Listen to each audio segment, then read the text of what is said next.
Well, from a networking standpoint, the number one thing you have to remember, because I'm now at a stage in my life where a lot of people want to get to know me, so I see it from the other end. As a younger man, I would introduce myself to people and try to get to know them because they were important. Now I'm on the other side of the equation. The main thing to remember is that if you treat people like you're a fan, then they're going to treat you like you're one of the fans. That's it. If you treat people like a celebrity, they're going to treat you like a fan. So many years ago, even when I was not famous and not even relatively successful, or before I had any money, when I would meet famous people, I met a few famous actors through my kickboxing. You'd speak to them one-on-one, like a normal person. You'd introduce yourself. You'd ask them their name even, not in an obnoxious way, even if you already know what it is. And the best way to go about it is when you're working the room and you finally get face to face with these people. Do not ask for selfies. Do not ask for pictures. Do not act shocked or surprised or like a fan. Do not worship them. When I was sitting with that famous rapper the other day, I just sat down on the couch and we were shooting the shit man to man for over 45 minutes, an hour. I didn't ask him about his songs. I didn't ask him about his music. And we just talked like men. So that's the best way to network, I guess, is that when you finally do get the opportunity to speak to people, speak to them like a normal person. Otherwise, they're never going to take you seriously. In terms of your local town, if you want to become more of a somebody in your local town, which I think is a very important thing to aspire to do, because especially if you're going to stay there for a very long time, and especially if you're not perhaps as worldly as me and and you're not going to travel as much as I do, the number one thing that I like to do in my hometown and in a new town is to get known in all of the best spots that there are. So if you walk into the best restaurant and they already have a table reserved for you 24/7, or the best bar, they've got a spot at the bar reserved for you 24/7, you'll be surprised how many high net worth people who are worth knowing, and women will pick up on that. You'll be surprised that when the waiters and the valet parkers and the hotel receptionists know your name and say, "Hello, Mr. Tate," and treat you with respect, you'd be surprised how many people pick up on that. So tip very heavily. 1, go to the nice places, treat every member of staff with respect, and before you know it, you'll be better known and more respected in your home city. Spending a lot of money is an investment in your city. Spending a lot of money on vacation, if I'm somewhere where I'm never going to be again, it perhaps matters a lot less. But even if you do something stupid, very stupid, even if you go to the local casino and you gamble $50,000 and, say goodbye to everyone and smile and walk out with a smile on your face, you are now a well-known person. If you go out to a club and you spend $25,000 on champagne, a crazy spend that they are never used to seeing, you'll be surprised how often you get asked back and invited back. There's a nightclub actually in Belarus that still messages me to this day, "When are you coming back to Belarus?" Because they never had anyone walk in there and spend $30,000. So it's a very good way of getting known. And yeah, it is absolutely an investment. It's an investment in your reputation. It's an investment in your reputation, and it's an investment in terms of, what people think of you as a man and your status and your standing, I guess, in the hierarchy of your city. I'll be perfectly honest, geography is one of the most important things to that.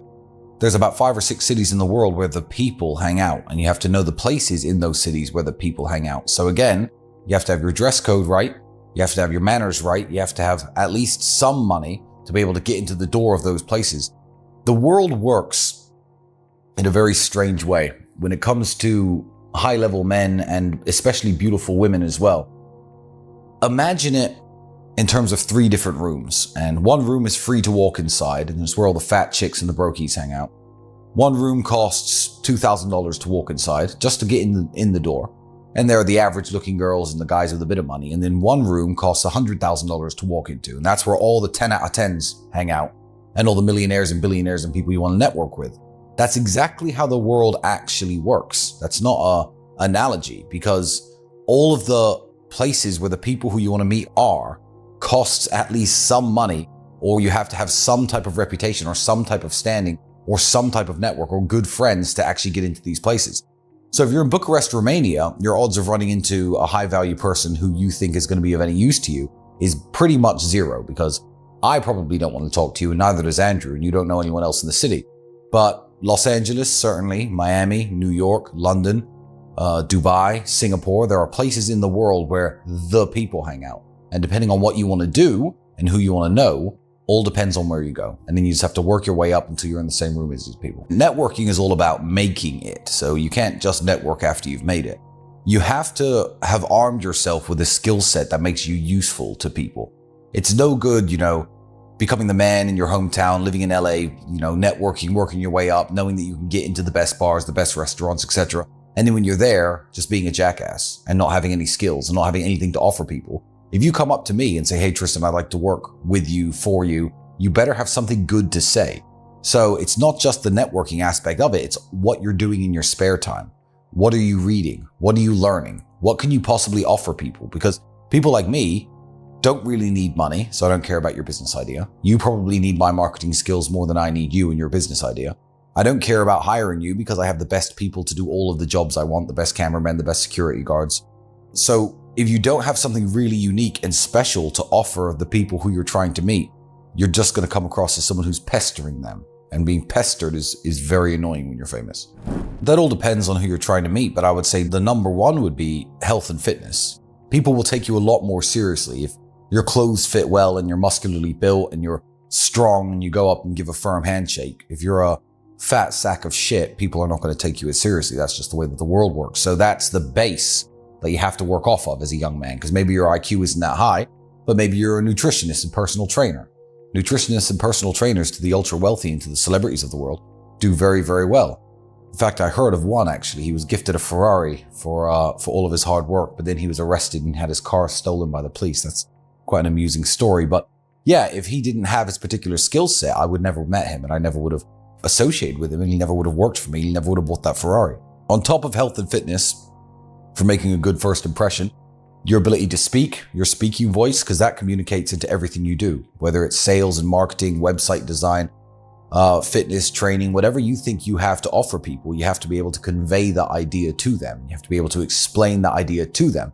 Again, sales skills. I advise anybody, if you're young and you're broke and you don't have a job, take up a sales job. Doesn't matter what it is. Doesn't matter if you're selling windows or newspaper advertisements over the phone. Take up a sales job because life is sales. My cameraman had to sell me his skills before I hired him. Even meeting beautiful women is sales. You have to convince them to let you waste their time and spend time with them. So everything is sales. So your sales skills, your speaking voice, your health and fitness, and your general appearance are all the most important things.